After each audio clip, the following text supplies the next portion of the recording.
2015 में अखलाक, 2017 में पहलू खान और 2019 में तबरेज़ अंसारी। मैं ये नाम इसलिए ले रहा हूँ कि आपको तो इनका नाम ज़रूर याद होगा, और नहीं कैसे याद रहे, बवाल जो हुआ था। हाँ, इन सब की मॉब लिंचिंग हुई थी, और मॉब लिंचिंग के बाद अवार्ड वापसी, कैंडल मार्च, रोना पीटना धोना और कई लोगों की बातें हुई थी। यहाँ तक कि आपके आज़म खान ने कह दिया था कि हम यूनाइटेड नेशंस में इस मॉब लिंचिंग की बात उठाएंगे। और अगर नाम ले अवार्ड वापसी गैंग की, तो उनमें से कुछ नाम मैं आपको बता दूं, जैसे कि नयनतारा सहगल, उसके बाद अशोक वाजपेयी, रहमान अब्बास। इन सभी ने अपना अवार्ड वापस किया था और मीडिया में एक बहुत बड़ा बवाल मचा था।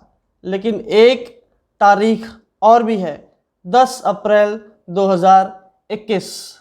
वो पश्चिम बंगाल के एक क्षेत्र में मॉब लिंचिंग होती है और मरने वाला कोई नहीं, बिहार पुलिस का एसएचओ अश्विनी कुमार है। लेकिन अश्विनी कुमार के मॉब लिंचिंग पे किसी का कोई भी कुछ भी नहीं कहना है। ऐसा क्यों? ऐसा इसलिए क्योंकि आरोपी किसी विशेष समुदाय से ताल्लुक़ रखता है। हम बात कर रहे हैं शहीद एसएचओ अश्विनी कुमार की और उनके साथ हुए मॉब लिंचिंग की। तो आइए, जैसा कि हम करते हैं खबरों की पड़ताल वेब सर्च से, तो पहला हमें मिला news18.com पे छपी खबर पर हमारी नज़र गई। बंगाल में छापा मारने गए किशनगंज के इंस्पेक्टर को भीड़ ने घेर कर मार डाला, गृह मंत्रालय से हस्तक्षेप की मांग। न्यूज़ में लिखा है, बिहार बंगाल सीमा में छापेमारी के दौरान अपराधियों द्वारा एक थानेदार की हत्या कर दी गई है। मैं आपको बता दूं, अश्विनी कुमार और उनकी टीम एक बाइक लूट के मामले में पश्चिम बंगाल और बिहार के बॉर्डर पर सटे एक गांव में जाती है सर्चिंग ऑपरेशन करने, और वहां भीड़ मिलकर उन सब पर हमला बोल देती है। कुछ पुलिस वाले तो भाग निकलते हैं अपनी जान बचाकर, लेकिन अश्विनी कुमार वहीं छूट जाते हैं और वो भीड़ उन्हें घेर कर डंडों से, हथियारों से पीट कर मार देती है। आगे खबर में लिखा है कि इसी दौरान हिंसक भीड़ ने उन्हें पीट कर मार डाला। इस मामले में डीजीपी एसके सिंघल ने पश्चिम बंगाल के डीजीपी से बात की है। डीजीपी ने न्यूज़ 18 को बताया कि उन्होंने पूरे घटनाक्रम की जानकारी ली है। उन्होंने घटना को दुखद बताते हुए कहा कि शहीद इंस्पेक्टर के परिजनों को मदद की जाएगी। शहीद इंस्पेक्टर अश्विनी कुमार के मौत की खबर उनकी मां को नहीं बताई जाती, क्योंकि उनकी मां हार्ट पेशेंट थीं। मैं आपको बता दूं, जैसे ही उनकी मां को उनके शहीद होने की खबर मिलती है, उनके भी प्राण पखेरु उड़ जाते हैं, उनका भी देहांत हो जाता है। और आगे खबर ऐसी है कि उनके बेटे का और उस मां का अंतिम संस्कार एक ही साथ होता है। आगे हमने खबरों की पड़ताल की तो हमें livehindustanCom में खबर मिली कि बंगाल में शहीद हुए इंस्पेक्टर अश्विनी कुमार, मुख्य आरोपी इजराइल को पुलिस ने किया गिरफ्तार। आगे खबर में लिखा है, पश्चिम बंगाल की पुलिस ने मॉब लिंचिंग के मुख्य आरोपी मोहम्मद इजराइल आलम को गिरफ्तार करके जेल भेज दिया है। इसकी पुष्टि पूर्णिया प्रक्षेत्र के आईजी सुरेश प्रसाद चौधरी ने भी की है। आईजी ने बताया कि मोहम्मद इजराइल ने भीड़ को उकसाया था और उनके कहने पर ही भारी संख्या में भीड़ जुटी थी। आगे खबर कहती है कि बेटे के साथ हुआ मां का अंतिम संस्कार। पटना में पत्नी व बच्चे रहकर करते थे पढ़ाई। एक और खबर पोर्टल है जागरण.com। वहाँ एक बहुत बड़ा खुलासा है। उसमें लिखा है, बंगाल में मस्जिद से ऐलान कर जुटाई गई थी भीड़, इंस्पेक्टर की हत्या, किशनगंज पुलिस ने किया बड़ा खुलासा।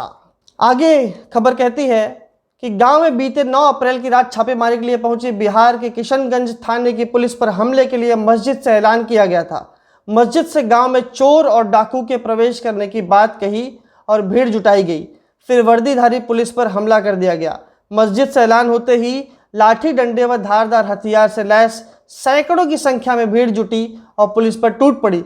इस दौरान बाकी पुलिस वाले तो इसी तरह जान बचाने में सफल रहे, लेकिन किशनगंज टाउन थानाध्यक्ष व इंस्पेक्टर अश्विन कुमार को भीड़ द्वारा पीट पीट कर हत्या कर दी गई। किशनगंज के एसपी मनीष कुमार और एसडीपीओ अनवर जावेद अंसारी ने इसकी पुष्टि की है।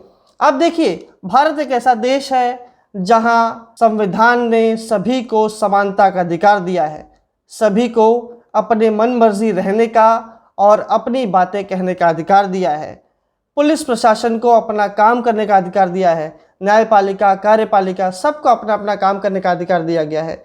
लेकिन एक विशेष समुदाय द्वारा एक पुलिस इंस्पेक्टर को पीट पीट कर हत्या कर दी जाती है और कोई कुछ नहीं बोलता। एक और बात मैं आपको बता दूं, एक खबर आई कि AIMIM कानपुर में एक पोस्टर लगा है। पोस्टर ऐसा है कि गुस्ताखे रसूल की एक ही सज़ा, सर तन से जुदा, सर तन से जुदा। और ये नरसिंहानंद सरस्वती और वसीम रिजवी के खिलाफ ये पोस्टर लगाया है। पोस्टर में ऐसा दिखाया है कि उनका दोनों का सर तलवार से सर अलग हो रहा है धड़ से, और AIMIM कानपुर उसमें लिखा हुआ है।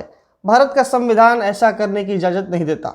शरिया कानून नहीं है, यहाँ IPC की धाराएं चलती हैं, भारत के संविधान की किताबों की बातें चलती हैं, किसी एक विशेष समुदाय की किताब की बात नहीं चलती। अगर भारत के संविधान के हिसाब से इंसान यहाँ नहीं रहना चाहता तो उसके लिए और भी पर्याय हैं।